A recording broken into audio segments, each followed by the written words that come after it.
செல்வம் உங்கள் வீட்டில் குறையுதா? அது ஏன்னு என்னைக்காவது யோசிச்சிருக்கீங்களா?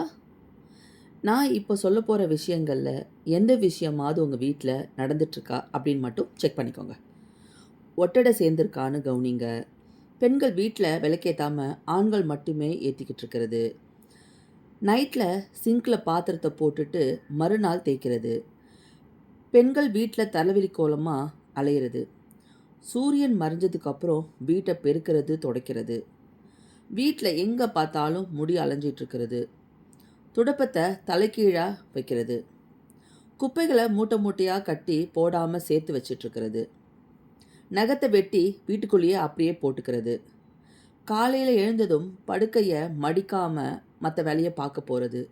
வீட்டில் துர்வாடை அடிக்கிறது. ஓடாத கடிகாரத்தை மாட்டி வச்சுருக்கீங்களான்னு பாருங்கள். அழுக்கு துணியை ஒரு மூலையில் போட்டு வச்சுட்டே இருப்பாங்க. அதுலேயும் இருந்தும் சிலர் அவசரமாக ட்ரெஸ் எடுத்து போட்டுட்டு போவாங்க. துவைக்காத துணிகளை மடித்து பீரோவில் வைக்கிறது. இந்த மாதிரி ஏதாவது ஒரு விஷயம் உங்கள் வீட்டில் நடக்குதான்னு செக் பண்ணுங்கள். அப்படி இந்த மாதிரி விஷயங்கள் உங்கள் வீட்டில் நடக்குதுன்னா நிச்சயமாக அது செல்வம் குறையறதுக்கு ஒரு காரணமாக இருக்கும்.